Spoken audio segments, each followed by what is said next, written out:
Yo, there he is. Whoa, whoa, whoa. What the hell is going on? That was that was What the me. hell Sorry is about that? that. Well, I've got my computer going on one side, and then obviously I'm on my phone on this side. So, Right. yep, we are Jeebus. Let's go. Yes, appreciate you joining in with us tonight, Josh. You get to see firsthand what your replacement looks like. Oh, So. I didn't say that, Hey, Josh. What's going on, man? Mark. uh, I can't even know what to say right now. What's up? That's messed up. Yo, what's up, Raz? Raz, yeah, thanks for joining. Good to see everybody. We are live on my TikTok as well. Everyone, that's my boy yeah, Chris. So what's up? Go give him a follow. CR Media 1988 on TikTok. I assume it's the same on the Twitch, I believe. That's the same Twitch yep. channel. Yeah. The social media is the same on all platforms, no matter if it's um, Twitch, Facebook, all of it. So, All right. Sounds good. There you go. CR Media on all of it. Go ahead and give them a follow if you guys haven't already. So, so getting into AEW Dynamite tonight, guys. Um, Hope you guys are doing well. Absolutely, Raz. Hope you are well as well, sir.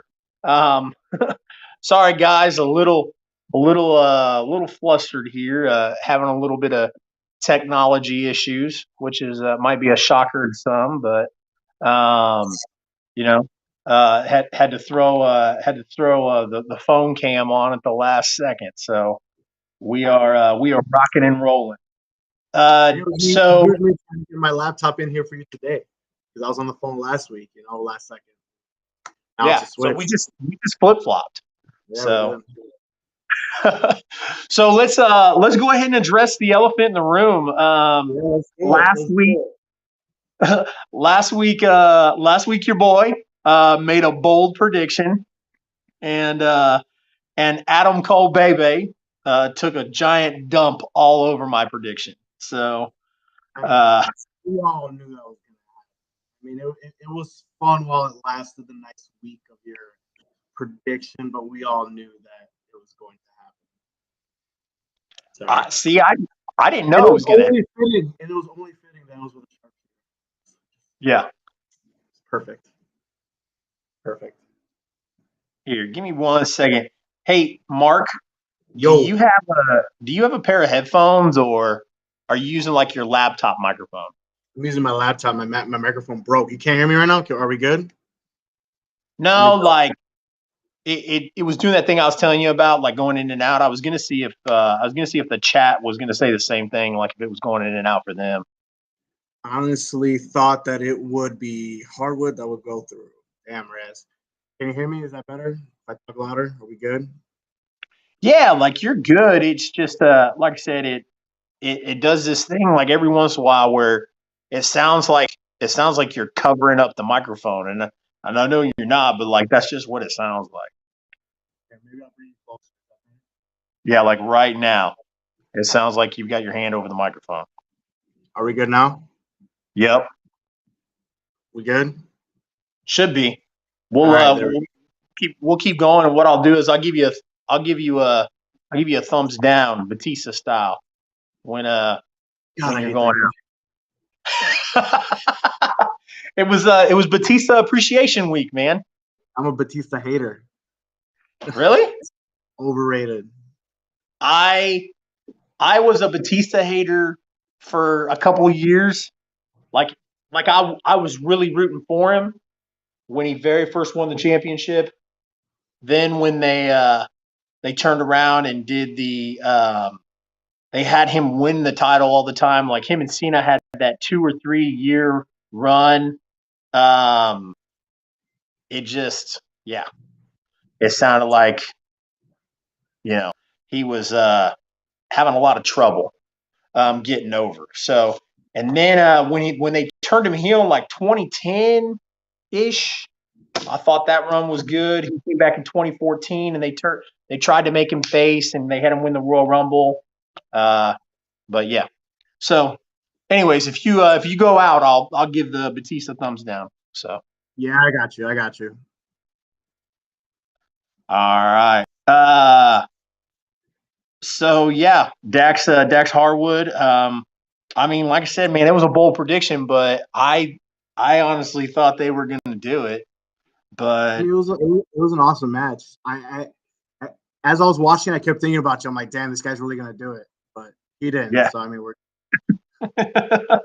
which usually happens with my bold predictions, man. It's usually they usually dwindle. So I mean, it was an amazing match. It was my favorite match of the night. I liked it better than the main event. Yeah. Well, the main event kind of pissed me off. We'll get into that, man. So we started off the show with the Adam Cole Dax Harwood match. It was a damn good match. It was hard hitting. They went a while. Like I said, there was points in the match where I thought, like, wow, like Dax is really going to do this. But in the end, what do you think about Adam Cole making him tap out to the sharpshooter? I loved it because everyone was all over Dax about he's doing it for Brad. He didn't Dax, if I'm not mistaken, he put him in his own sharpshooter as well. In that match, didn't Dax put him in the sharpshooter as well? I thought it was fantastic that Adam Cole won with the sharpshooter. I thought it was a great heel tactic, in my opinion, just doing it. Yeah. Just furthering Adam Cole. I loved it. I loved the finish. It was amazing. And Dax was definitely put over, even though Dax lost that match, he was definitely put over in that match because that was an amazing match. It was a fantastic match. It was 5-star. If he were to lose, he had to lose the way he lost. And Adam Cole and him, they did the damn thing. It was my favorite match of the night, without a doubt. Yeah. So after that match, we get CM Punk versus John Silver. And I love me some John Silver. I like CM Punk. There is let's talk about this weird little thing in like the media, dude, like with CM Punk and Bischoff. Like, yeah, so there's like this TikTok going around of like Punk, something about like the old heads just need to go ahead and die off. And like everybody took that tweet and was like, hey, like this is why he's an asshole. This is why nobody likes him. This is why people want him to go away, etc. Like I've seen a lot of TikToks of that. And it's weird, man, because I feel like like I said, there's context there. Like number one, Bischoff ran his mouth first. And then Punk fired back. As anybody wants. Bischoff runs his mouth just. And Bischoff shit. Yeah, Bischoff is just saying shit to be relevant. Like, so I don't know, man. Like, I like Punk. Like you said last week. I know. Like, there's a lot of people that are like, yo, like he's an asshole, like in real life. But he is. He's a prick, man. So, but I feel like this time, like yours is valid. Like, yo, you work at the airport, you see him, like he's not approachable, like you said. Like that's real life shit. Like somebody reading a tweet and going, "Oh, this is why he's an asshole." Like I just don't feel like I don't feel like there's any ground to that, I mean, of course. I mean, if you're a celebrity, you don't want to be approached, all the time in public. But I mean, it's also comes with you being a celebrity. People are going to see you. People are going to want to talk to you. I mean, it's just going to happen. It's just for him, unless he's getting a paycheck, the guy don't want to speak to anybody. So this whole love fest of a return to pro wrestling is just fake as hell. Because as much as I love CM Punk, I love him. I mean, I have all his gear. I mean, I was wearing a hoodie last week. Like, I love him. As much as I love him, he's a piece of shit. Like in real life, he's just a dick. But CM Punk is awesome. It's Phil Brooks, the person who you think is an asshole. Oh, 100%. Yeah. Still love it. Like Raz just said, like a lot of, I think he's talking about like the whole thing with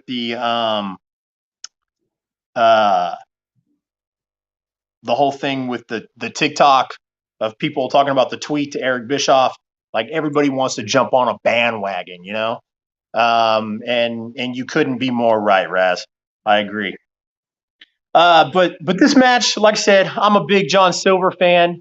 I think, I think John Silver's he's so unorthodox. Yeah. I mean, look at his size. Look at the way he's built. Like, he's not. I mean, he's the type of guy that would only be successful in a gymnasium full of 40 people, maybe 100. And he's a great talent. So I would like to see him, maybe get some wins under his belt, maybe like go on a singles run, like we talked about last week. This whole thing with the Dark Order's not working out, so let's put it in the past. Let's let John Silver, go on his own. I would have preferred if Silver had snuck a victory.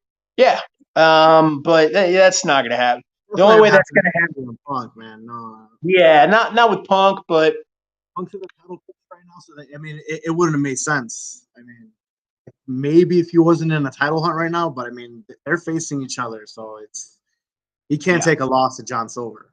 Yeah, I mean, like the only thing you're gonna see is maybe if it gets a little bit more personal between Hangman and CM Punk, maybe Hangman comes out and costs him a match. I don't think it's going to get that personal. I think we're going to get a lot of, good guy stuff. But no, as I'm saying about this match, the CM Punk and John Silver one, you've got a fantastic talent with John Silver. You've got CM Punk, who's arguably the best in the world. What about a Silver heel turn? So the damn Dark Order can be, I don't know, dark. Yeah, it's not going to happen, man. What I'm hoping is that, like I said, I'm hoping that Silver kind of goes out on his own, and maybe Evil Uno and maybe somebody else kind of do branch off and do their own thing. I'm hoping, but like I said, I just it's just like if Silver defects, right? Let's do that hypothetical since we're on it. If Silver defects and goes solo, who is he? It's the same thing how I said with who is Wardlow after this MJF feud. Silver's got a personality though.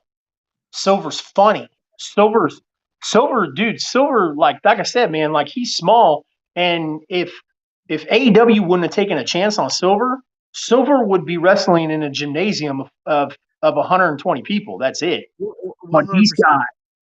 But he's got a goofy, funny personality. He's got character.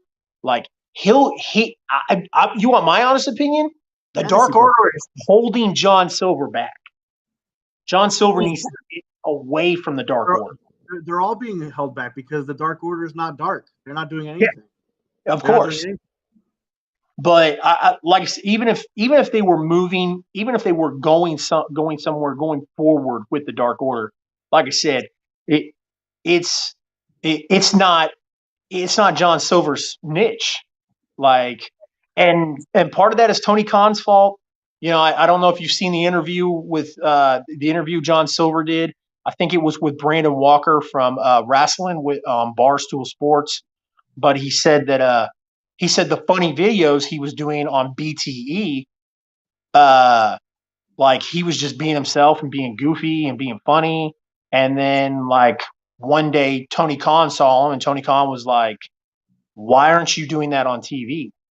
And John was like, "I didn't think I was allowed to." And Tony was like, "No, we need that on TV." And at that point in time, Tony should have made the call that John Silver should have deflected from the Dark Order. But I never seen that, but if that's the case, then yeah, he needs to. If he wants him to yeah, be this funny yeah, guy, no, look it up. Like I said, yeah, like like John Silver says, yeah, I got somebody came into the locker room and was like, hey, Tony wants to see you, and he was like, oh shit, like I guess Tony's seen like the BTE stuff on YouTube, and I'm gonna get in trouble. And then Tony was like, yo, I need more of that. I need you to go out and do that on TV. Why aren't you that way on TV?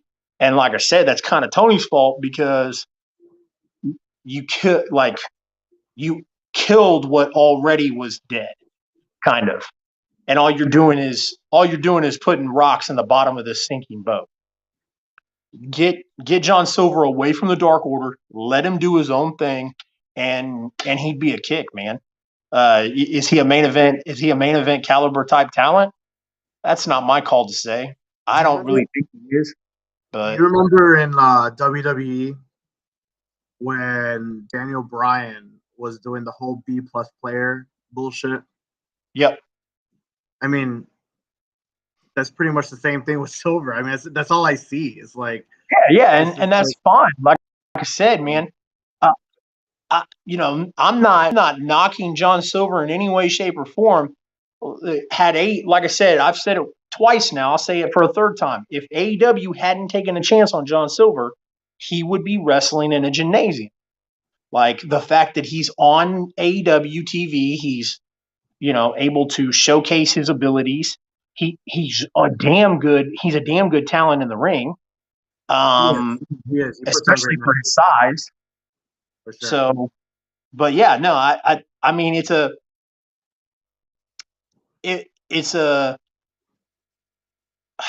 I mean, yeah, it's like a necessary evil is what I would call it.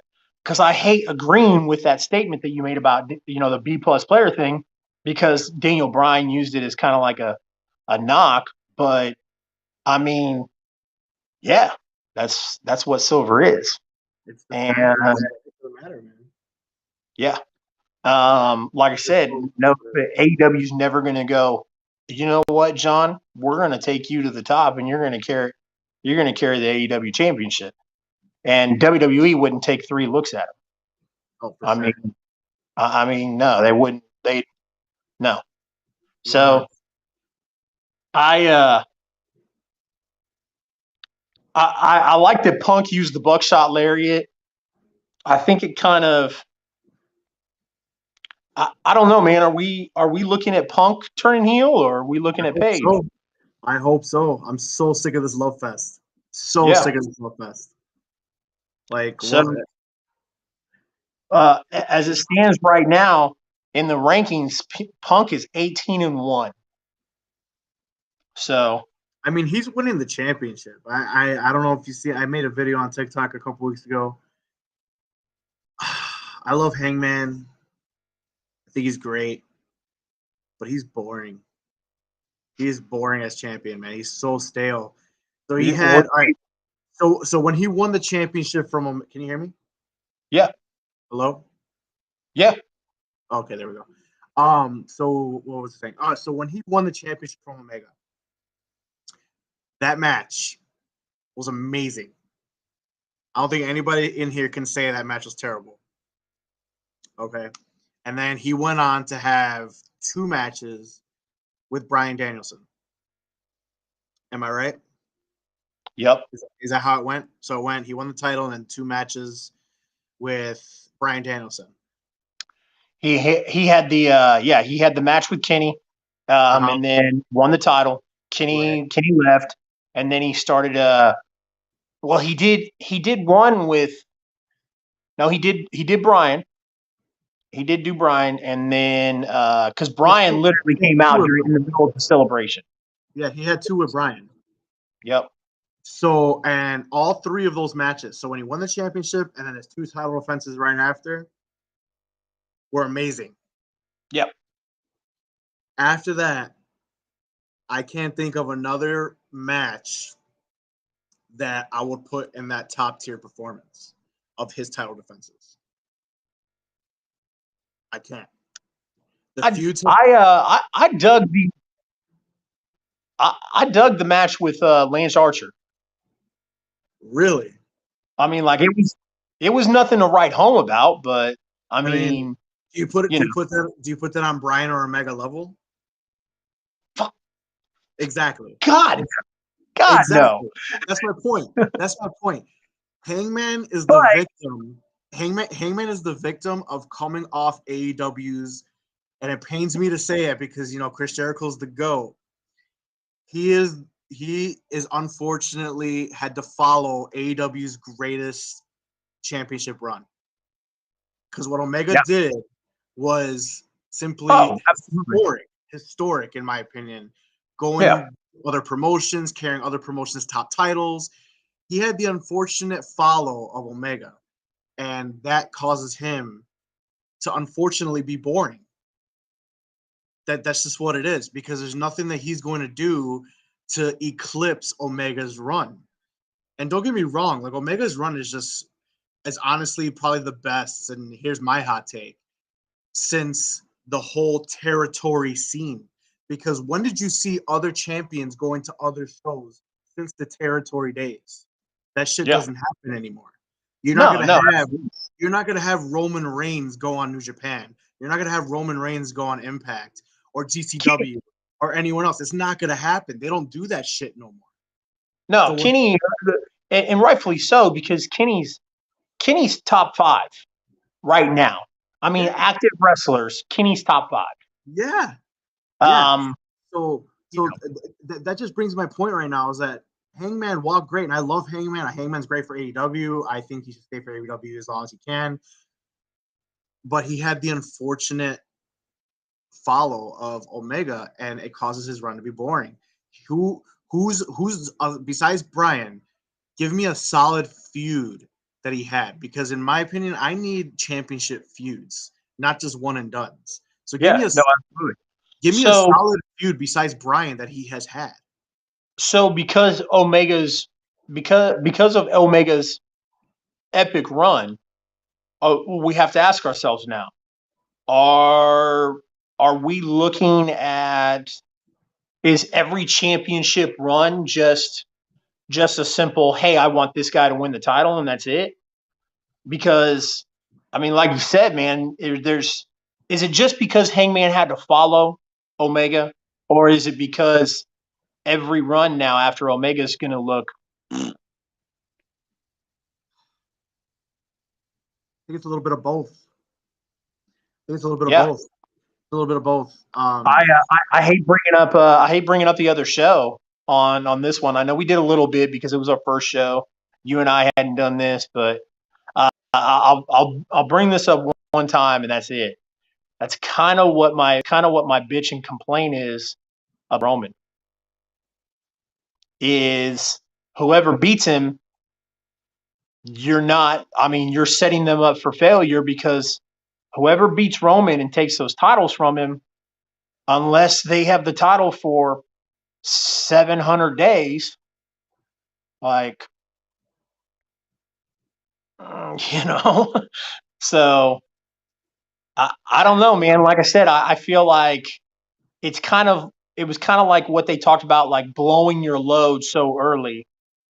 And, I hate to use that term, but I mean, if this is the issue, if you're not alone in this whole thing with, if there's other AEW faithful out there that are saying, yo, like, we don't like Hangman's title reign, and because it's nowhere near as good as Kenny Omega's, well, the problem is going forward is no matter who wins the title going forward, it's not going to match up to Kenny's. It could. And honestly, there's no champion that could be in AEW that's going to match up to Kenny's, in my opinion, unless you do it again. Yeah. But what I'm saying is at the end of the day, AEW is not, the entertainment company, but wrestling is entertainment. Okay. Whatever Absolutely. You think about it or not, AEW is a wrestling company. Yeah, but it's still an entertainment. It's all entertainment. Yeah. And Absolutely. Hangman is not entertaining. Agreed. At this point, I would rather have the strap back on Jericho, because the JAS is fucking gold. You know what I mean? Like that shit's gold. It's just not entertaining. Hangman is amazing. I love Hangman. I think his in-ring works are great. His promos are boring. Like I said last week, man, it's about the chase. Yeah. Hangman's character. Yeah, Hangman's character was built for the chase. So Last week, heel statements from Paige. What your boy Raz said. yeah. Heel statements from Paige. Okay. He also mentioned how a good program would have been if Silver was built to face Paige. It could have been. I mean, that could have been something like along the lines of how like Jericho, when he was champion, he fought Jungle Boy. I mean, kind of like up and comer type deals, you know, giving him a shot. I mean, that would have been cool. I don't think Silver Royal would be champion, but I mean, it was pretty cool. Marcus though, shock Long Island, boo MJF when tease you might be leaving at 20 foot. I mean, he teases that all the time. Yeah. Yeah. he loves that shit. And honestly, since we're on that subject real quick, Marcus, I love that. I think he will leave if Tony Khan doesn't pony up the cash, because Tony Khan has to beat Vince McMahon's offer. I think Tony Khan has to give MJF the largest contract ever in wrestling. I think you're sipping the Kool-Aid, my friend. I think it's a work. I think MJF has no. I mean, like, I wouldn't say no desire. I'm saying that like him teasing the bidding war. I think it's a work.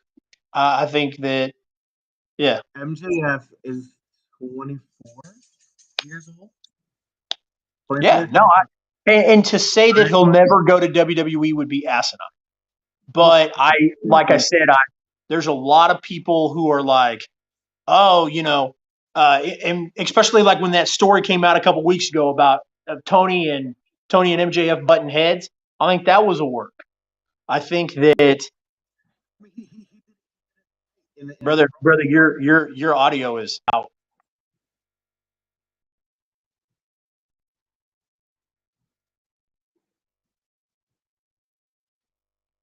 What about now?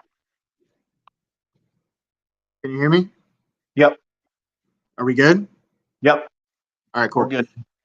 So MJF is 24 years old, bro. All right, he's 24 years old. In 2 years, he'll be 26, going into the prime of his career. Okay. WWE would be idiots not to bring him, because this guy's promo tonight on the fucking contract signing was amazing. Absolutely.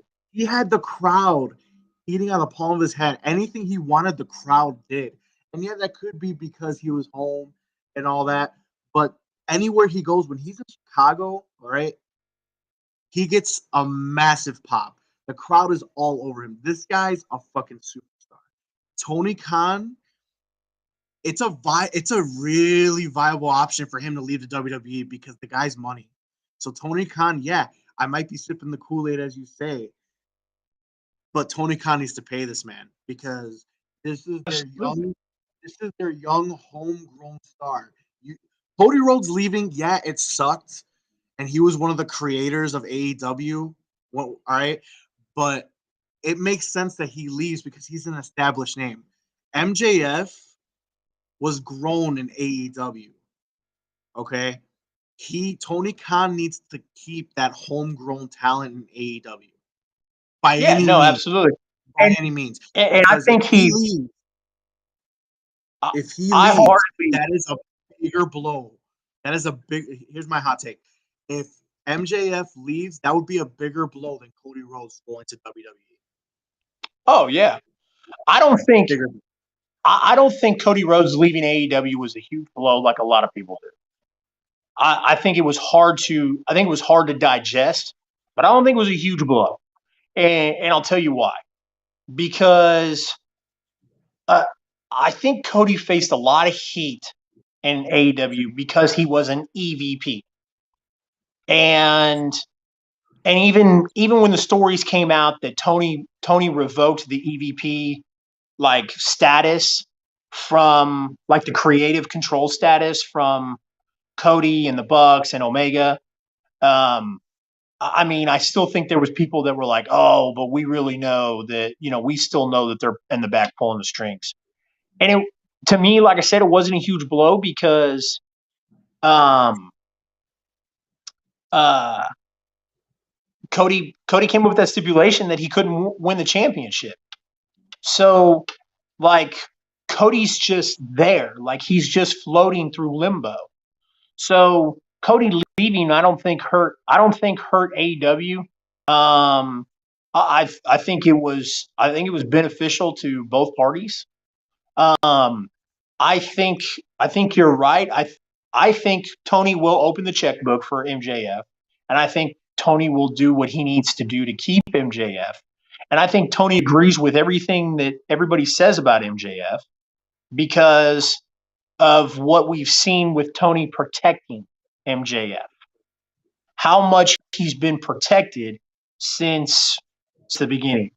I mean, they have really, really protected this kid.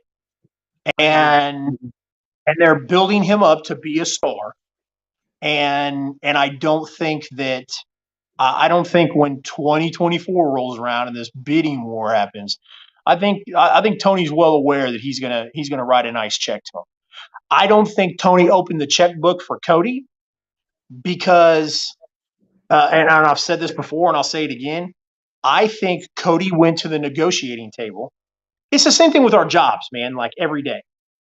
If your employer said, hey, you're not going to be doing X, Y, and Z anymore, but you're still going to be doing ABC. And then when it came time for you to renew your contract, they said, okay, well, we're not going to pay you more than what you're making. In fact, we want to pay you less because you're not doing what you were doing a year ago. And you're not going to accept that. I wouldn't accept that. No person on the right mind would. I'd tell them, I'd say, there's no way you're going to pay me less than what you paid me last year. You're going to fucking pay me more or the same amount. And I think Cody went to the negotiating table looking to make more money. And Tony and Tony's people were saying, yeah, no, we're not going to do that. And then contract negotiations halted. They decided that it was best to part ways because they couldn't come to an agreement. And that's what the agreement was, hey, I'm not going to take less money. And Tony was, well, you're right. I'm not going to pay you more money though. And that's what it boils down to. I don't think Cody said it on the Stone Cold podcast. It was basically because he pigeonholed himself as the gatekeeper. Yeah. It was a very noble like response for Cody to say that. Like I'm talking about like when it comes down to the realization of why Cody left, why Cody's attorneys and Tony Khan's attorneys said, hey, we think it's best that both parties part way. And that's why. Had nothing to do with Cody wanting to win a championship. Nobody in WWE had even reached out to Cody until they found out that these negotiations were going south. I mean, it wasn't like in October or September, Cody was like, I want to go back to WWE. No, Cody wanted to make more money.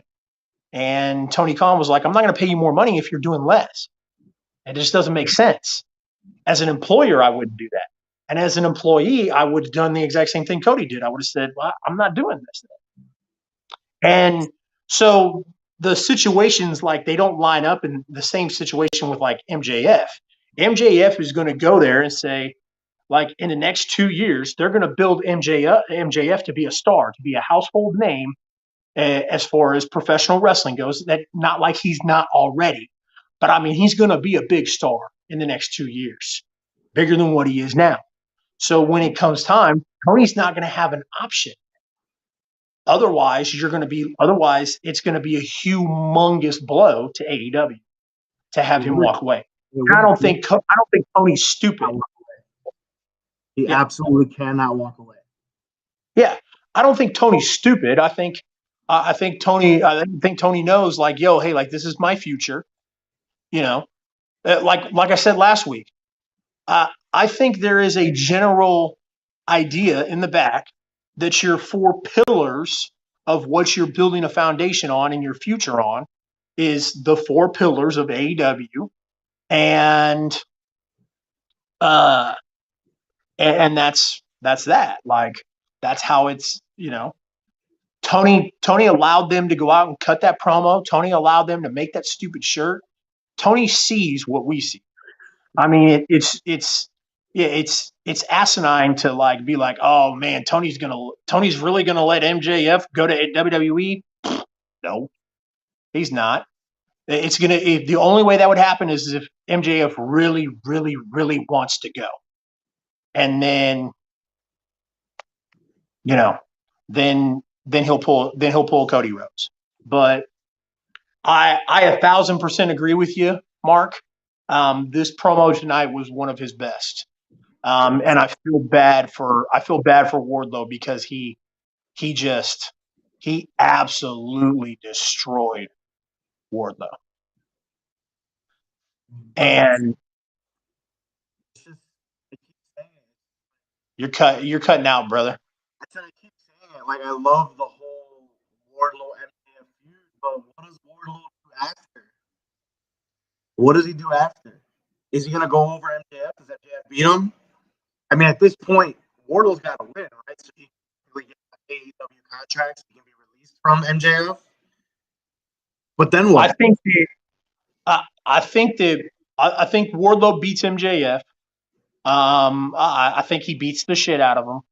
Like I said, this cannot be a squash match.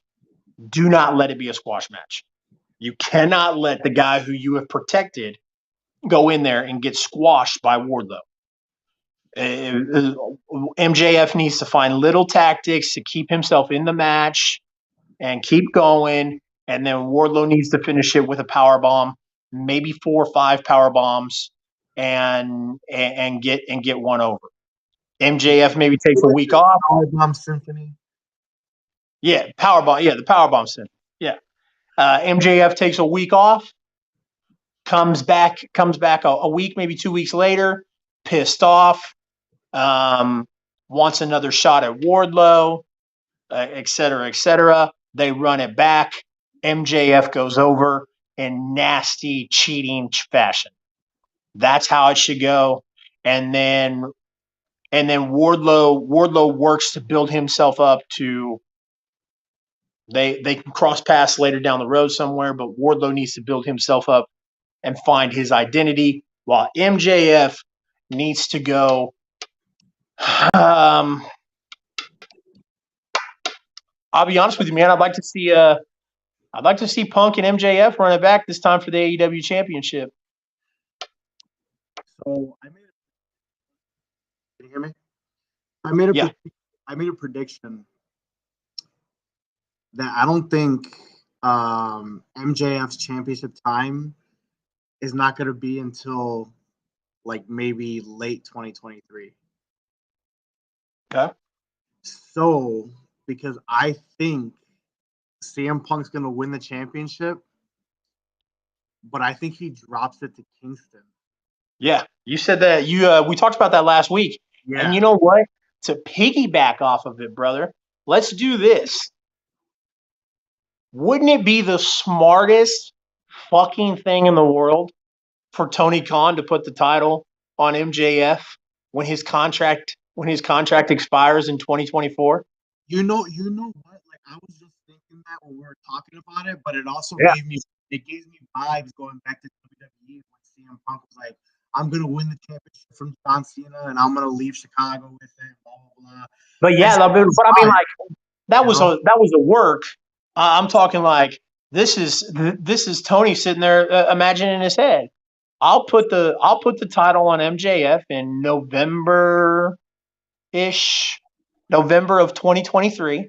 Let him keep the title, so when his contract comes up, he is more inclined to say, "Yeah, I'll stay."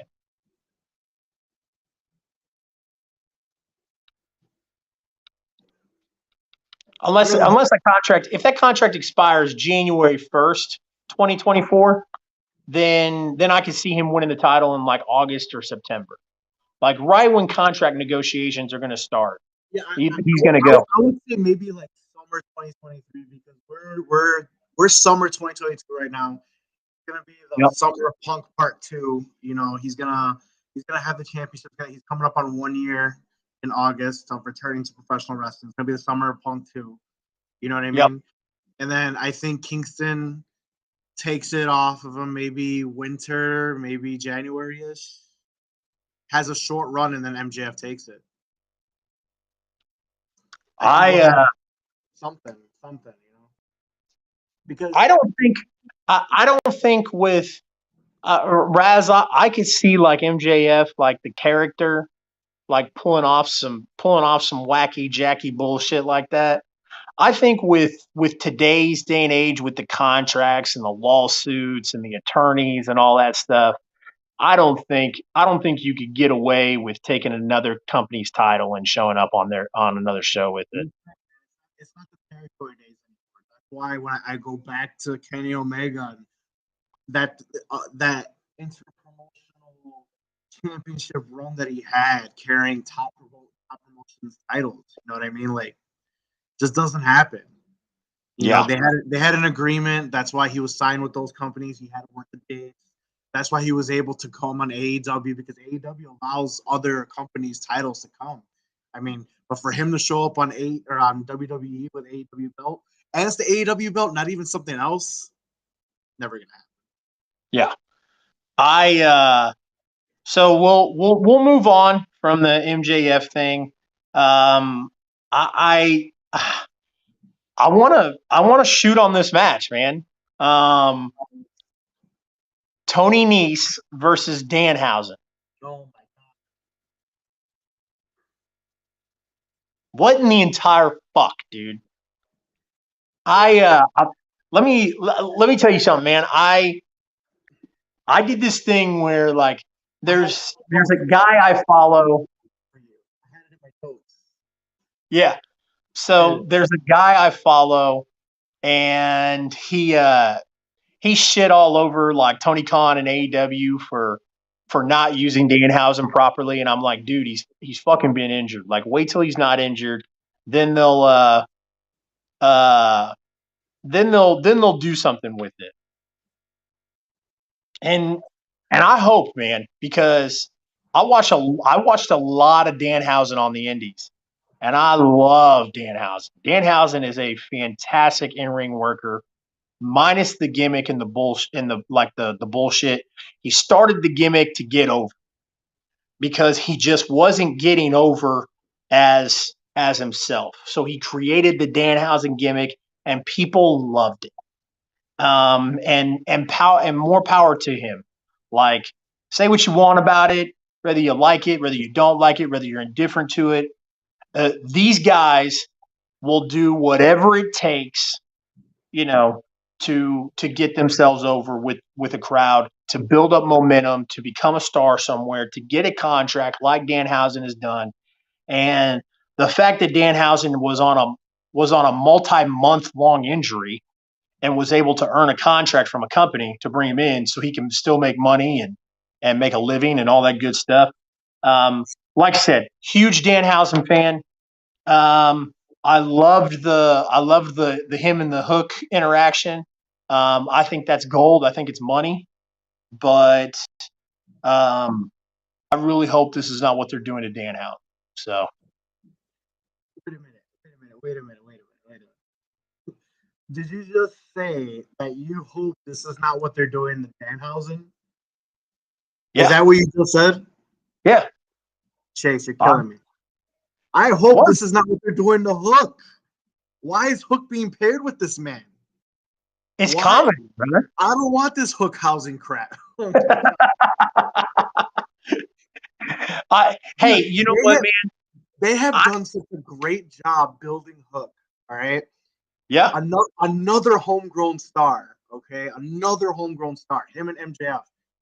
The pops that they get is insane. It's insane. And you're gonna he doesn't even come out with Team Taz anymore. is he even part of that faction? Hopefully not. Like they don't come out together. He doesn't go help them. They don't come help them. He does nothing.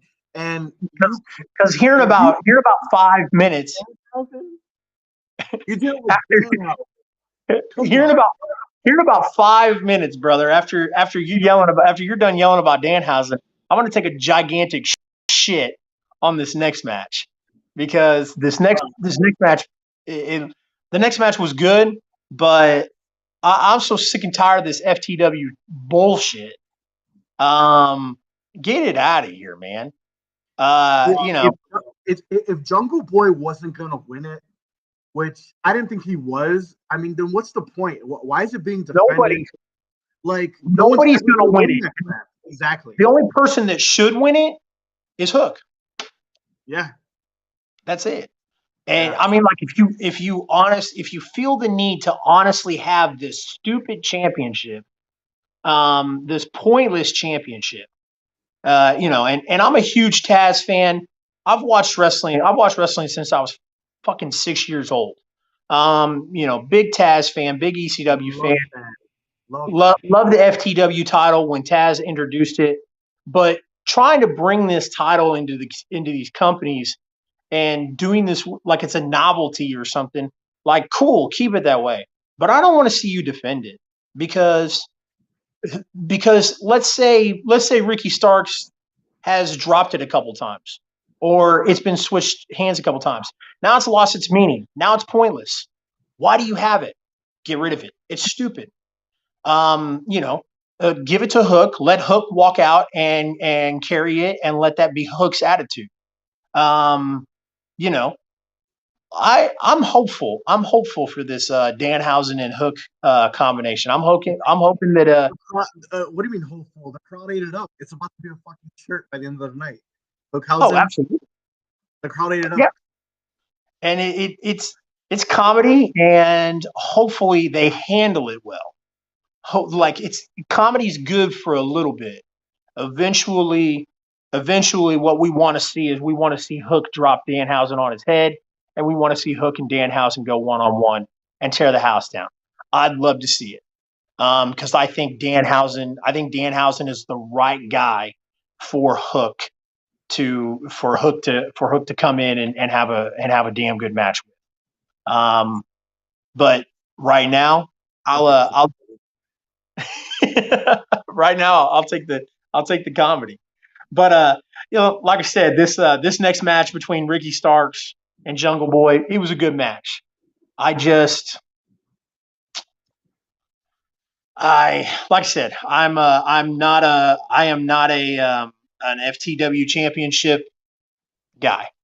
I am the original FTW championship. Then at least have it have meaning, because at this point, it's like no one's gonna beat your boys for it, no matter who has it. All right, unless how they did with Brian Cage losing it to someone within the group. Yeah. Otherwise, what's the point? Exactly. That's what I mean. Like, because every match that he defends it, he's going to win. Yeah. Yeah. I mean, like, unless they're going to do something like where somebody takes it and somebody shoots on it, like, hey, I've got your belt, come get it. You kind of make it something like that, but they can't do it all the time. So, I mean, it's, you could do that one time, and then like it's kind of stale after that. So, yeah. No, I did like what happened afterwards, though, because it seemed like it kind of teased maybe like a 3-way championship bout. With what's his name? Team Taz. You got Team Taz, Luchasaurus, and Keith Lee and Swerve Strickland. Like, they kind of all seemed like they wanted to have like maybe like a 3-way match. I think that'd be pretty cool. Yep. And I would be okay with that. Yeah. So, Lucha's at this point needs to do something, or just stay off of Dynamite. I mean, they're boring too.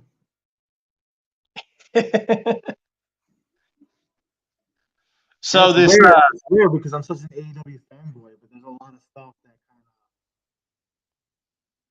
So I need more Platinum Max Caster, man. Give me the Acclaimed. They need to be champions. Why aren't they on TV all the time? Why am I getting Team Taz in the bullshit FTW title match that we knew what was going to happen? I mean, I think we kind of know what. I think we kind of know why Max Caster isn't on TV as much. But because he goes rogue. I wouldn't say he goes rogue. I think that. So for my channel, Red Dragon tag team champions before the Acclaimed. So they rather see the Red Dragon as champions before the Acclaimed. Yeah. They're. No, I mean, like we've gotten so, and like here's what's weird to me is like how some people are like so with like the AEW stuff, and they're so blinded. They're like, Adam Cole needs to be champion, Red Dragon needs to be tag team champions. Okay, well then you just want NXT then. I mean, that's what it sounds like. You miss NXT Black and Gold so much that when these guys came to AEW, you're like, oh, I want NXT Black and Gold, and that's not what it is. Like, you're right. The Acclaimed, there's other tag teams in this company that deserve more shots at tag team championships than Red. The Varsity Blondes. No. So this next segment, this was Private Party. Yeah. I want Private Party to be away from Hardy, Andrade, whoever the hell it is. Andrade family office needs to just disband. Yeah. It's just a bunch of people that they don't know what to do with bunched together. Yep. So this next segment, it was massively disappointing. Because not massively disappointing. I guess it's just like, you know how it is, man. When thanks for the likes, bro.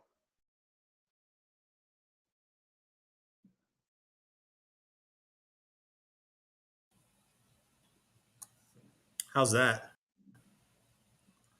I was like, oh my god, it happened again. Oh, what was that movie? The Prestige. I just killed the other Chase. So no, my phone just died. So I had to switch back over to the laptop. So we'll see how this goes. But Private Party, like Raz was talking. Yes, the Andrade financial office or family office or whatever the hell it's called needs to go bye-bye. This segment with the Jericho Appreciation Society and Eddie Kingston and Pride and Powerful. I wanted Homicide and Hernandez. Oh, dude. And we got the Blackpool Combat Club. Yeah, we got the Blackpool Combat Club. And cool. I'm not going to hate on it. It's just one of those things where it's like, man, that sucks. Like, because I really, really wanted Homicide and Hernandez. Hold on one second. So in my chat over here, Arkham Prince is one of my loyal followers, is a Chris Jericho hater. And he says the whole JAS needs to just be done with. This guy. Well, his avatar is a clown.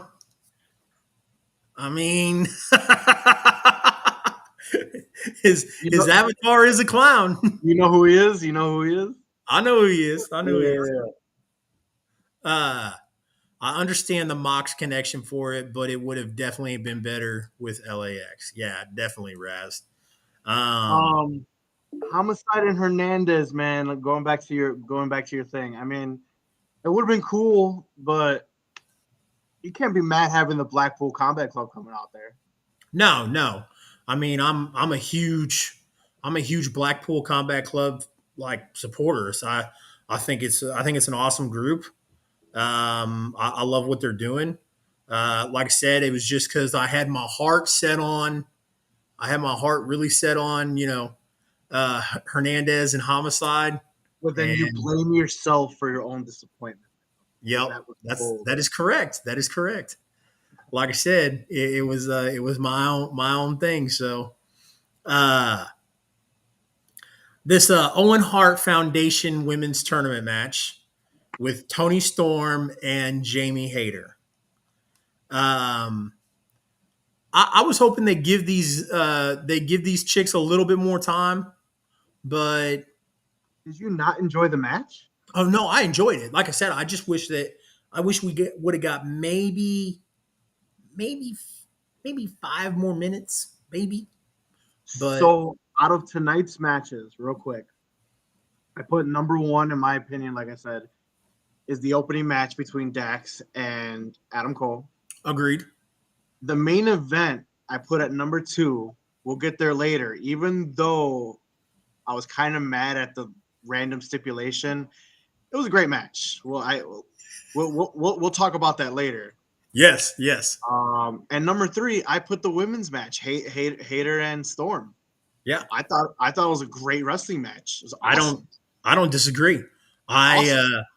My friend Josh, who I do the I-70 podcast with, he he's a big, huge women's wrestling fan, and he loves Tony Storm. So he was super excited when Tony made the Who switch. doesn't? Yeah, I mean exactly. He was super excited when Tony made the switch, and that match tonight between her and Jamie Hayter, I think Jamie Hayter has shown a lot of good spots since she's come in. Yes, she is in Britt Baker's shadow. But tonight was a phenomenal showing for her. It's for her to get out of that shadow. I actually thought she was gonna win, and I was like, "Holy shit!" I actually wanted her to win. I love Tony Storm. I'm a big Tony Storm fan. She should have dominated WWE. They fucked up. But I actually wanted someone that was not, because right now, I mean, even though Tony Storm was big in the indie scene, you're always gonna have those fans. Yep. Oh, she's a WWE person. She came from WWE, NXT, whatever. You're always gonna have those fans. Yep. I think they should have gave it to Hayter on that. I'm all about building the younger stars, the homegrown guys, stuff like that. And Hayter is not a household name until AEW. So that's why I'm big on it. I think Hayter should have got that W. I'm still happy with the outcome regardless because Storm's awesome. Yeah. But I think Hayter should have got that W. No, I was happy either way. Like if Hayter would have won, I would have been like, awesome. Yeah. Yeah, I was not upset by that at all. So this was a weird so Friday kind of just I always put in here to talk about because I know they talk about it on the show. I always kind of like to talk about rampages and a little bit of what we're going to see. I don't have next week's like any of the matches for next week listed, but I was going to talk about like an updated AEW Double or Nothing card. So obviously for Rampage, we're going to see Scorpio Sky and Ethan Page versus Frankie Kazarian for the AEW TNT Championship.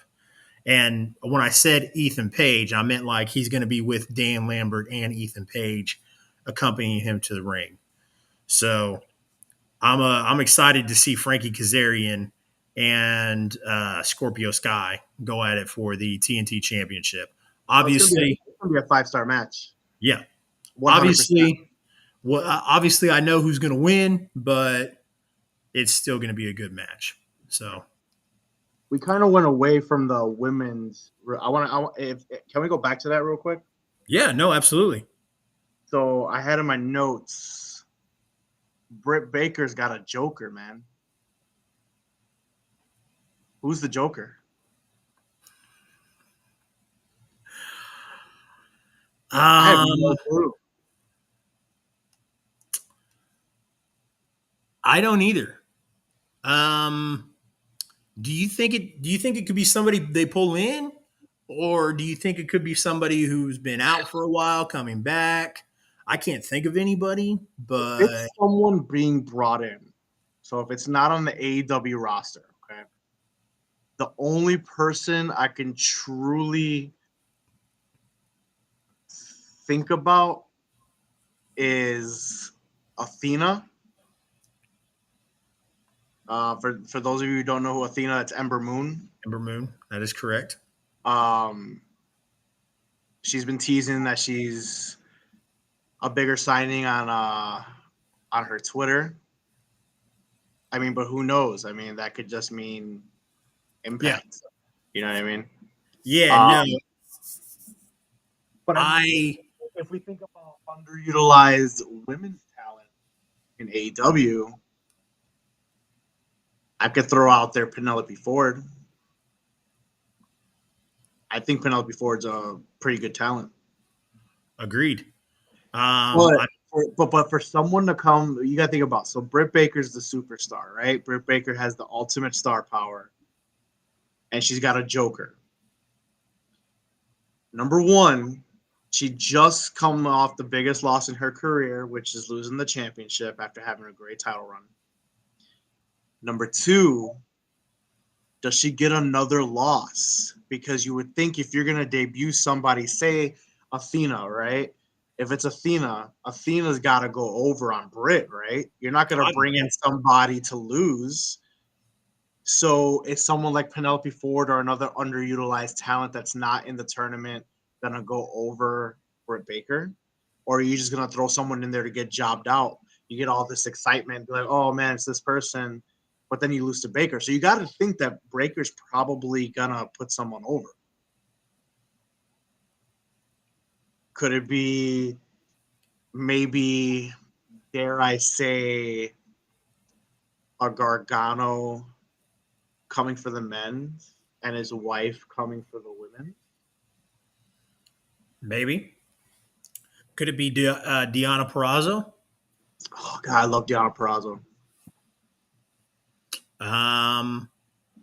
Maybe, like I said, I can see it going a bunch of ways. I just don't know if they're Marco Prince from Impact. what you cut out, buddy. Arkham Princess Mia Yim from Impact. Yeah. Maybe. I could see it. I haven't seen anything. I'm kind of like holding myself anxious for the surprise. But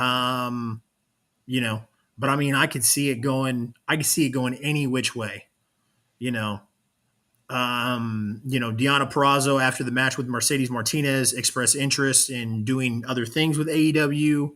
What's Gargano's wife's name? I'm blanking out right now. Candice LeRae. There we go. Candice LeRae. Yep. Yeah. No, I could see that. I can see a bunch of different ones. Like I said, man, I've kind of strayed away from it.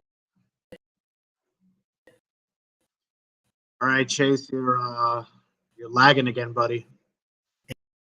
It's your internet. And why does that plug in that phone, up? bro? Plug in that phone. Interesting. Keeps telling me one of my streams is having issues, but it doesn't tell me which one. Raz, is it my Twitch one? Better not be my Twitch one. That's the main one I care about. So yes. Oh, son of a bitch. Twitch out here trying to find a way to keep me from making affiliate. Some bitches. So yeah. I would like to see Toni Storm go all the way in this Owen Hart Cup. Honestly, I think she is.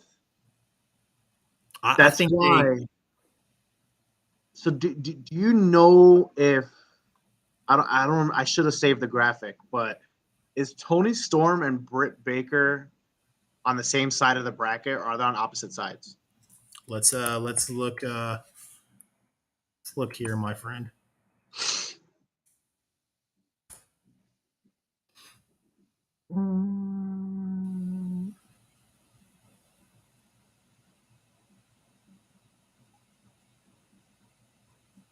Hey, that would be really cool. Raz says it's opposite. So maybe we get a Britt Baker versus Toni Storm final, and the whole Joker on the women's side is obsolete. Maybe.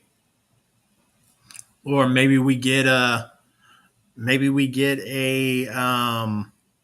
Athena Toni Storm final.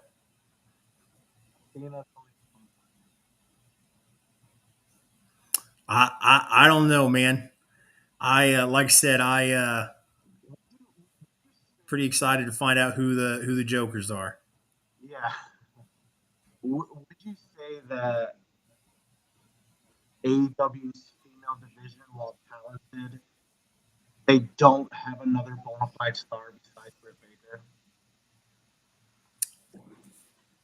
Because that's what I've always said. I mean, yeah, I think fun. I think they don't have.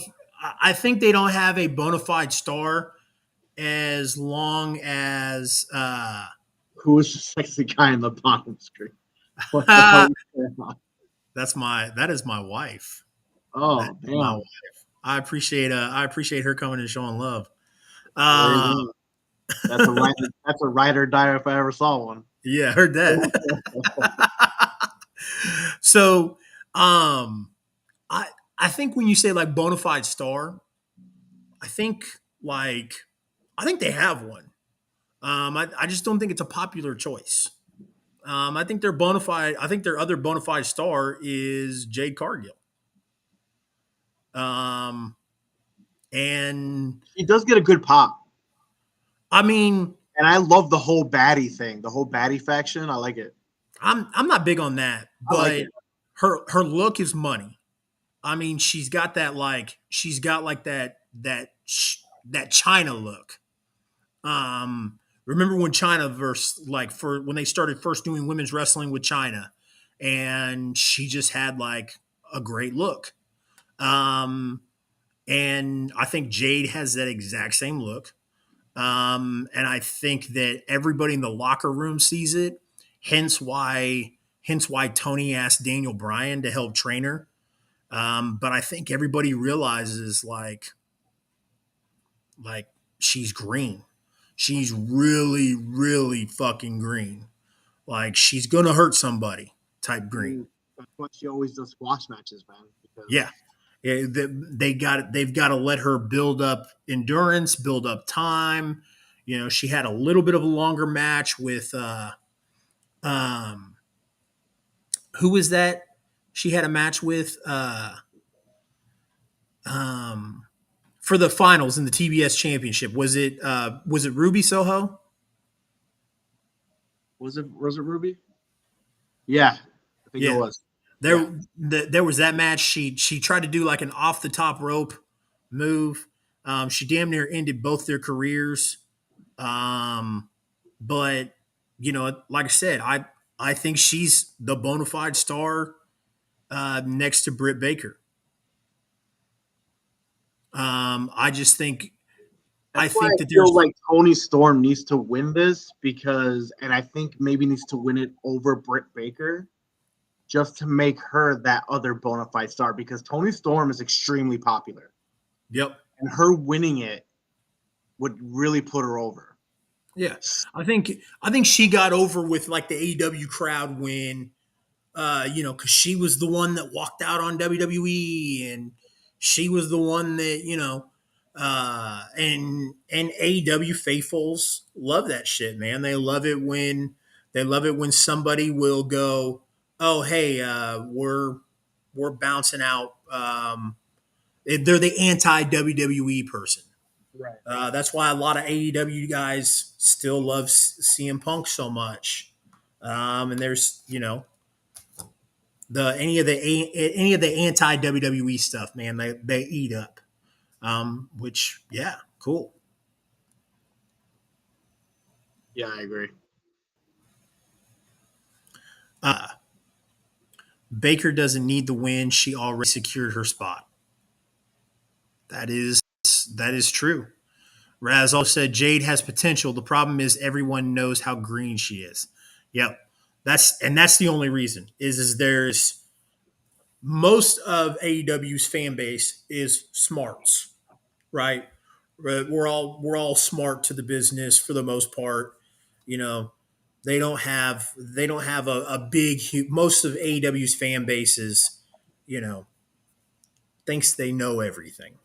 And that's kind of like the issue is when they're watching Jade go, it's they're like, oh man, she's really green, and that's the only reason that she's not hitting that popular curve.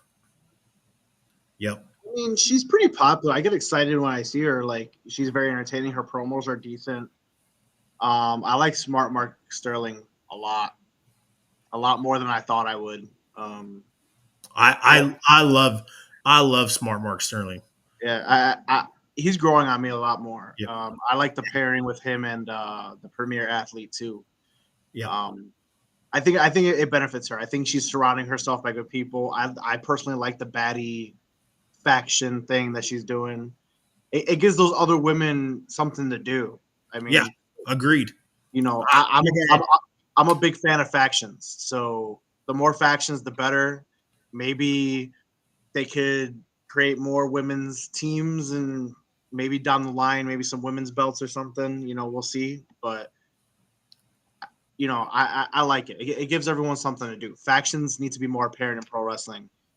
I feel like WWE got away with that a lot. They only have one or two. I mean, back in like the Attitude Era, everyone was in a faction. It just rounds out your card. That's why the JAS, they don't need any titles or anything because look what's going on. Blackpool Combat Club, all these guys. The fucking Dark Order, if they do something, they could be involved in that too. Someone legitimate to fight. You know what I mean? Yeah. Not just a job out. Stuff like that. But I like it, and it helps her a lot to bring that bona fide star, out of her. So leading factions help create stars too, So who knows? we'll break down this lineup for Rampage, and give an updated AEW Double or Nothing card, and then I will let you unleash hell on this main event. So, like I said, Scorpio Sky going to defend the title against Frankie Kazarian for the AEW TNT Championship. We talked about that. Death Triangle versus the Butcher, the Blade, and Mark Quinn in a 6-man tag team match. Sean Spears versus Bear Boulder. Ruby Soho versus Riho in a first round match for the Owen Hart Foundation Women's Tournament.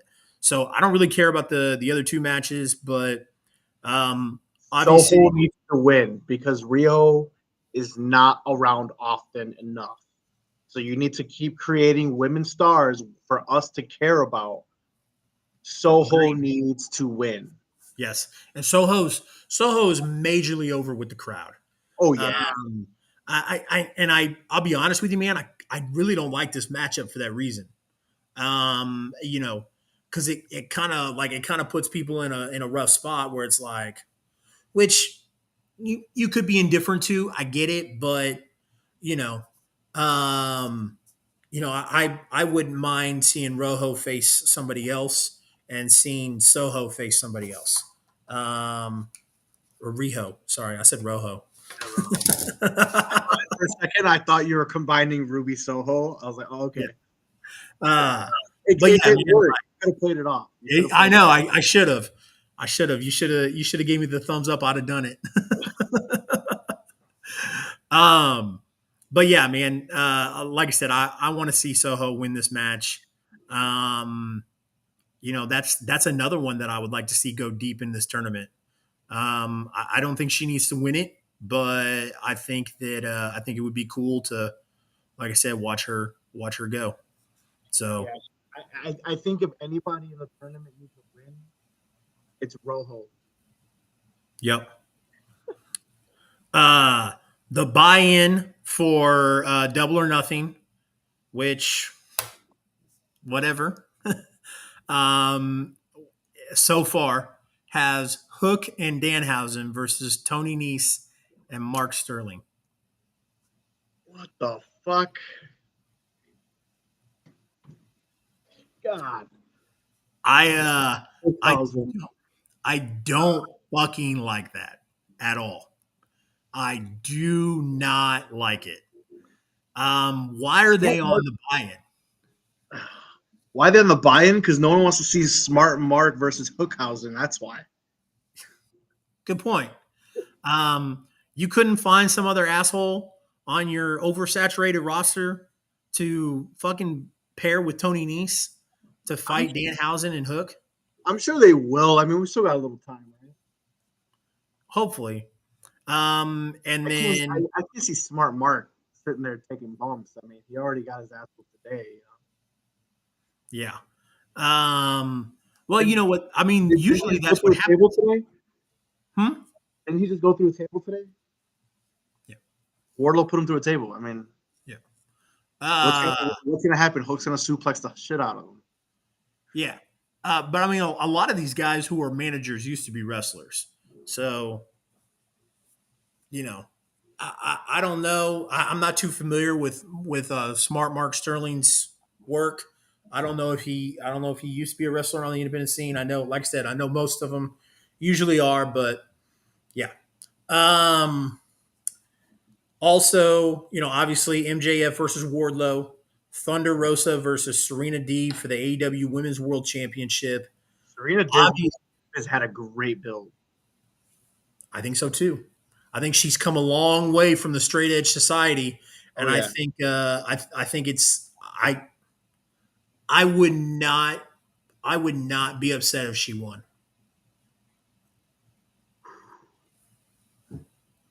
I wouldn't.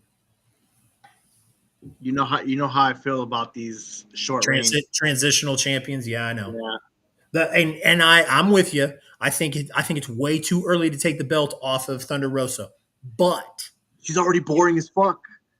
If she won, I would not be upset. I wouldn't be.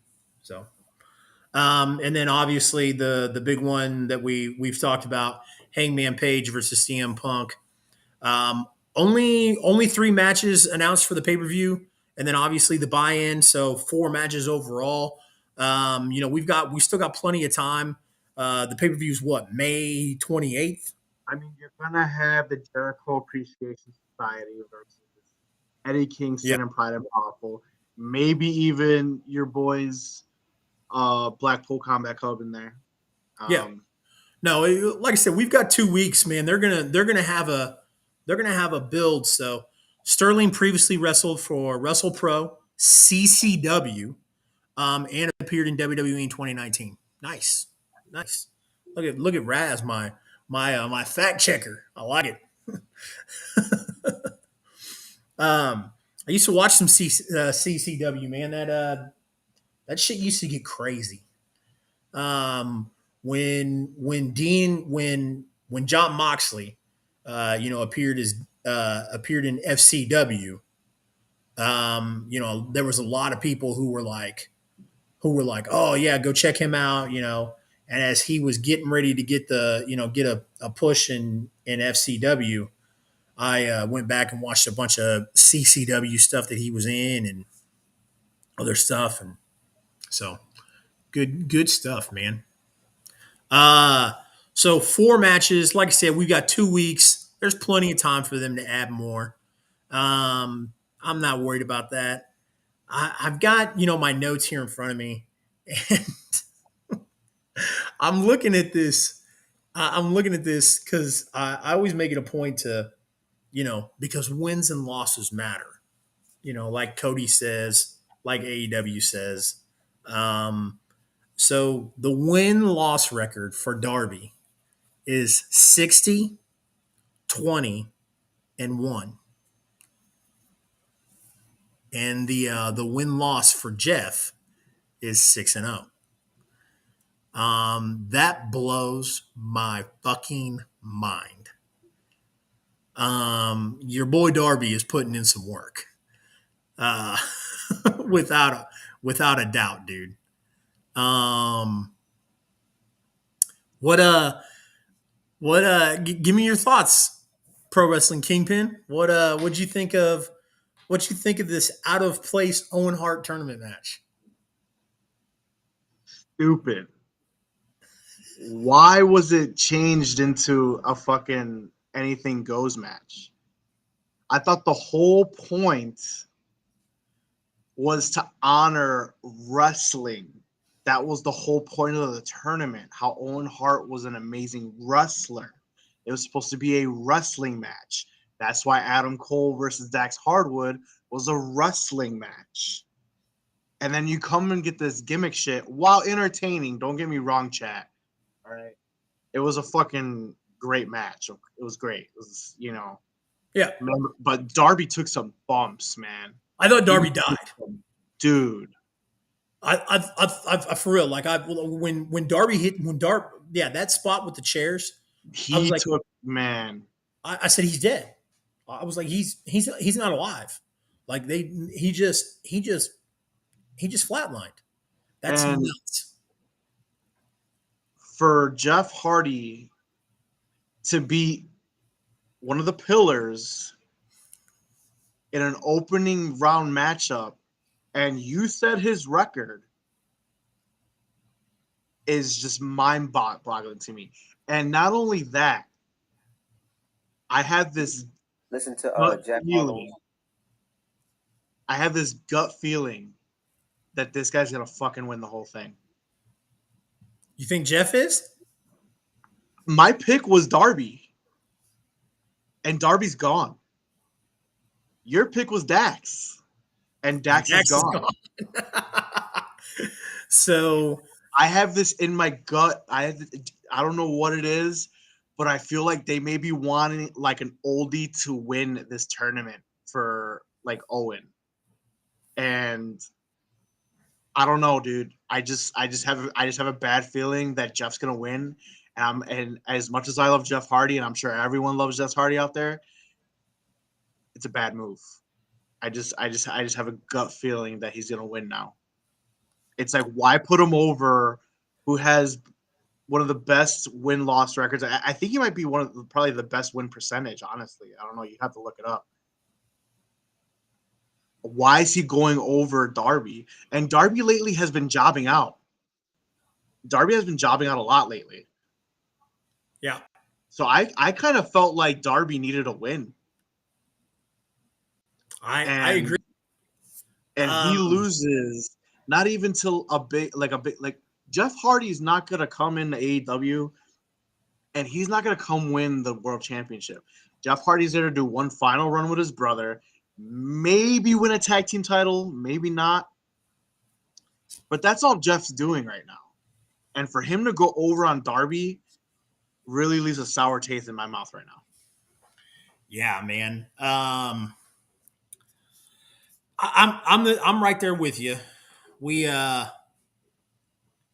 You've got Darby, who, like you said, is one of the 4 pillars in this Owen Hart tournament. It was a bad call to change this match. I think I read somewhere online that I was scrolling through Twitter and it was in an article or it was like a headline of an article or whatever where you know Jeff had made a statement that they needed to like this match needed more. This match needed something, and I think Jeff and Darby kind of went to Tony and were like, "Hey, if this match is going to happen, this needs to like this stipulation needs to be added in." And I don't agree with that.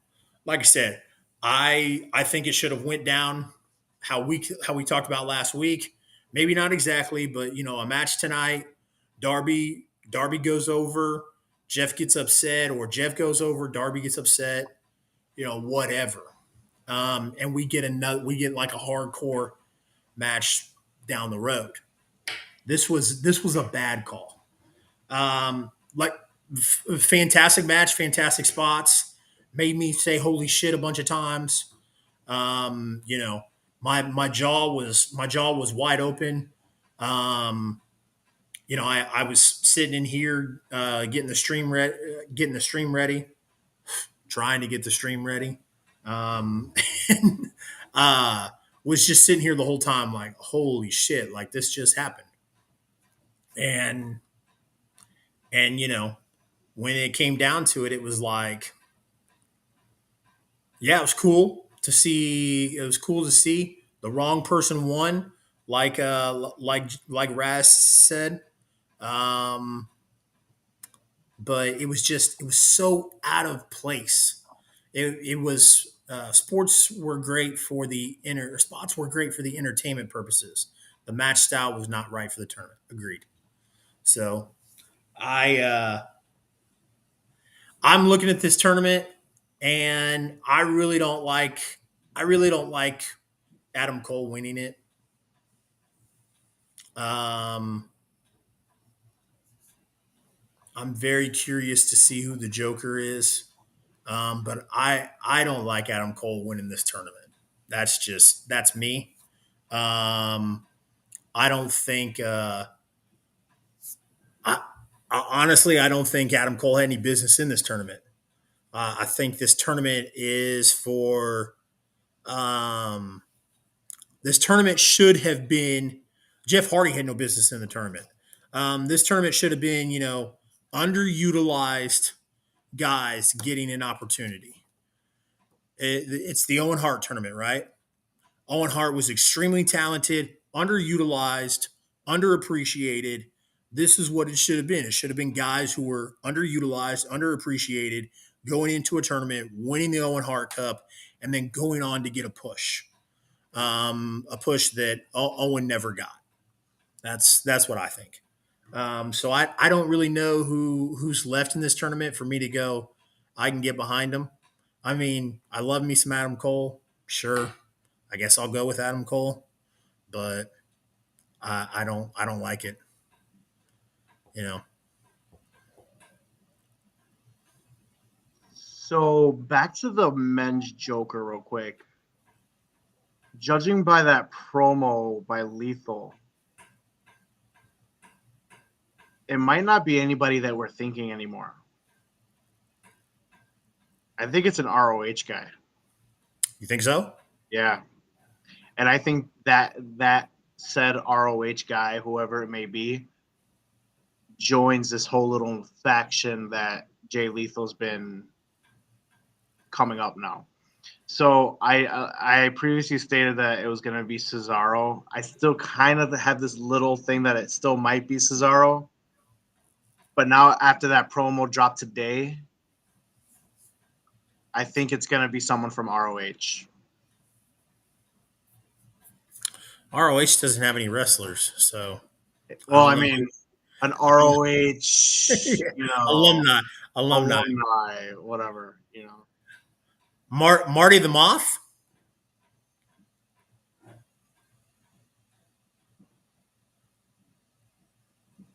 Maybe. I don't know. I think it's an ROH alum. Marty Scurll.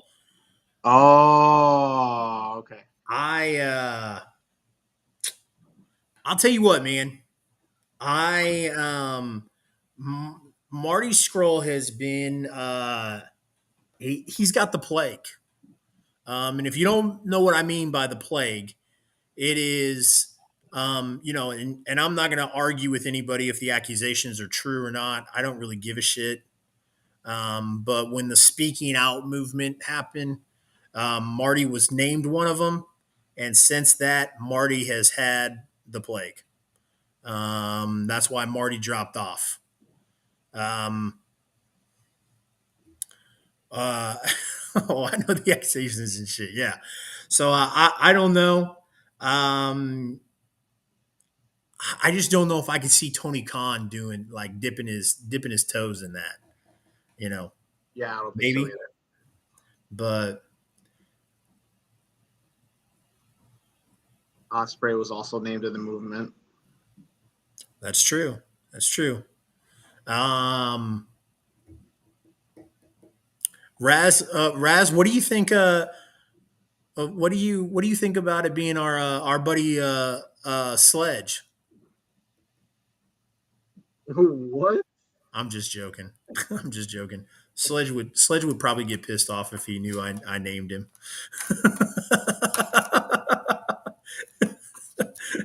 I just when you said ROH guys, I was like, You're gonna have to "What clip the this. Now he's gonna come at you. Yeah. Yeah. No, man, I don't I don't know who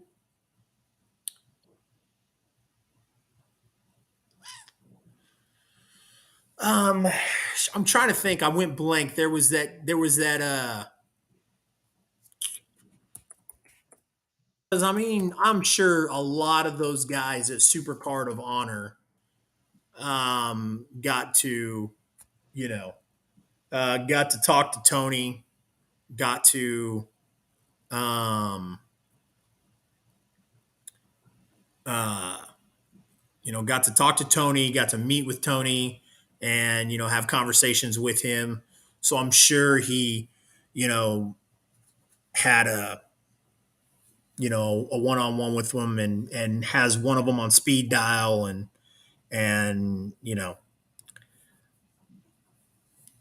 so maybe it's Minoru Suzuki again. Um, maybe not. Maybe it's I really think it's going to be someone that plays into this whole storyline. I don't think it's just going to be a one and done type guy. I think it's someone that goes with Lethal. And I don't know who I would do it unless you're smiling. Maybe you got someone in mind. what if it's Black Machismo?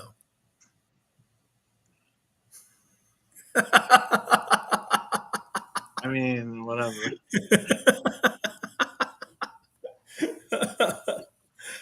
I don't think it would happen, but yeah. I mean, we can sit here and guess all night long. I don't have a like I said, I've been so busy, dude. I haven't had time to listen to, I subscribe to Fightful Select and I subscribe to The Observer. I haven't had any time to read to see if any of those guys know or whatever. Um, you know, like I said, I've been so busy, and I'm kind of just looking forward to the surprise. So, Oh, yeah. you know, it usually, and it's funny. Obviously, my wife is not in here anymore, but if she was, she would call bullshit because I am not the surprise type. Um, I'm the type. I usually go see the Marvel movies opening night. Um, if not, I'm reading spoilers. And she's like, that ruins the movie. And I'm like, not for me. It doesn't ruin it for me. In fact, it prepares me and I get even more excited because I know it's coming. You know, I'm not that feeling of being shocked is like when you're shocked, then you got to like take it in and you got to process it. And then you're like, fuck, I wish I could watch it again because I missed this detail or I missed that detail. If I know it's coming, then it's like I get to appreciate it more. So take that for what you will. But yeah. So yeah, if anybody who knows me heard me say that I'm genuinely excited to be surprised about this Owen Hart tournament, like Joker, they'd be like, that's not Chase.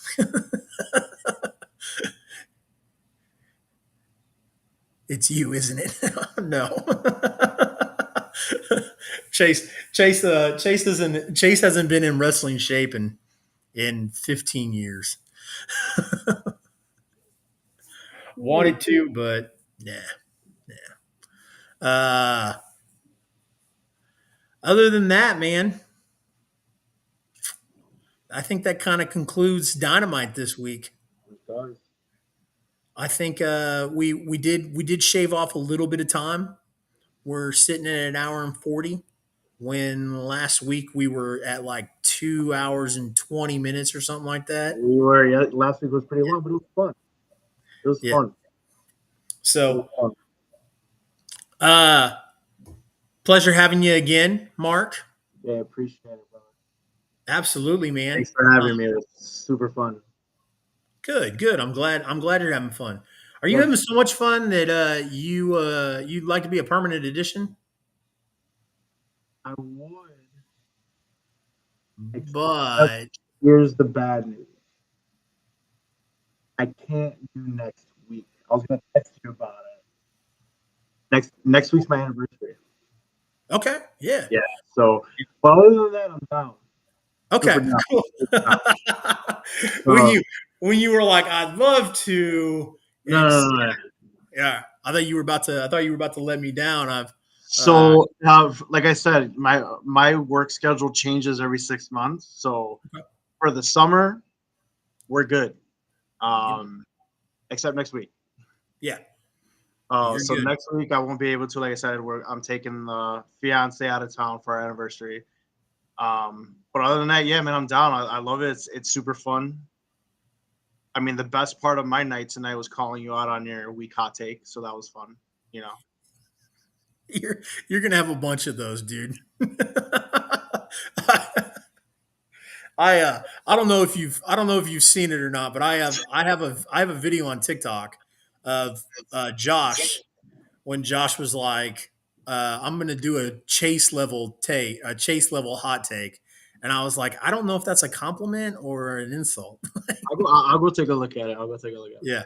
It's funny because But yeah, man. I mean, being permanent, yeah, that'd be pretty cool for at least the next few months. You know, like I said, until I'll see what my work schedule looks like. Just not next week, but yeah, man, I'm having a lot of fun with it. It's something I've always wanted to do, so I appreciate the opportunity. I mean, absolutely. you and I, for this is only our second time chatting. I mean, I feel like we talk pretty well with each other. So I mean, that's a big part of it too. So yeah, man, I'm a big proponent of like everybody's got different opinions.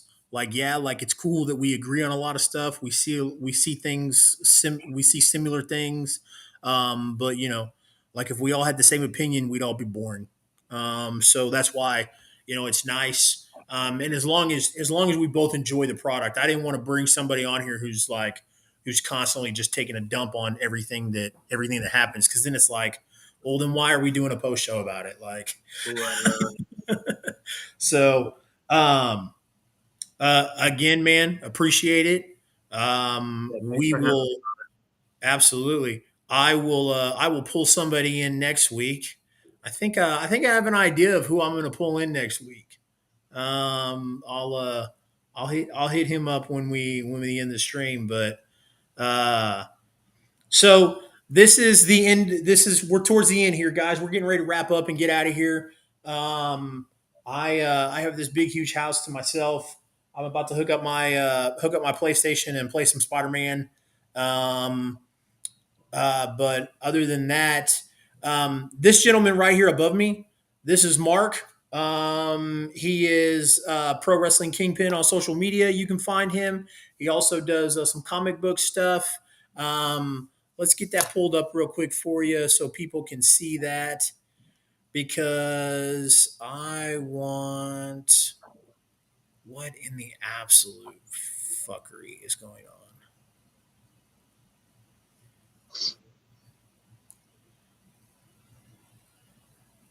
What is it? It was the The comic book. comic book club. So not the Blackpool Combat Club, the comic book club. And it's all one word. Is that correct, sir? The underscore comic book underscore club. We're going to put that on the screen for people to see. What we're going to do. Thanks. There we go. Go give my friend Mark a follow on the comic book club as well. Especially if you're a comic book fan. And as Mark stated last week, Mark is also a little bit biased to Marvel, and that's cool because so am I.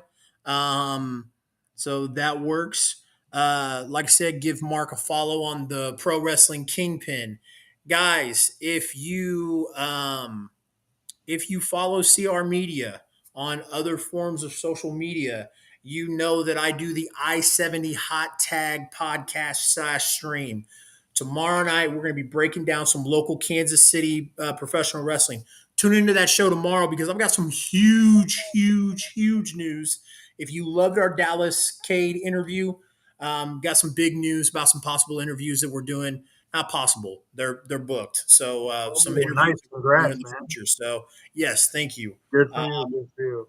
I booked one last night and I booked one this morning, and then I got a hey, let me talk to my tag team partner and I'll get back to you.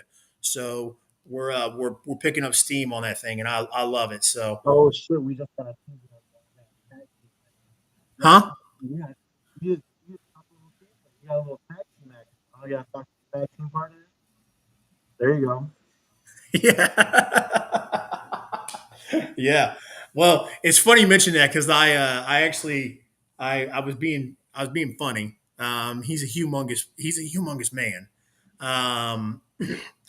We were at a thing, and I told him and his manager, I was like, "Yo, you guys sucked in the other promotion. You guys suck in this one." And he was like, "Who said that?" And I was like, "Me." And he was like, "Get your fat ass up here." And I was like, "Take the guardrail down." And then and then I've called him out on Twitter. It's like, call me fat ass one more time, and I'll get back in ring shape, and we'll dust off Chaos Chase's work boots, and I'll get in there. And so that's the joke. But no, we're doing lots of fun things, man. These local professional wrestling companies are awesome to deal with. So everybody, again, my name is Chase. This is Mark. This has been the AEW Post Dynamite show. As always, good fight and good night. You got anything else, bud? Make sure you guys follow CR. Great guy. Got good rapport. He does bad hot takes, but I mean, we're good. Absolutely. All right, see you next week, Raz. All right, guys. Take care. Later.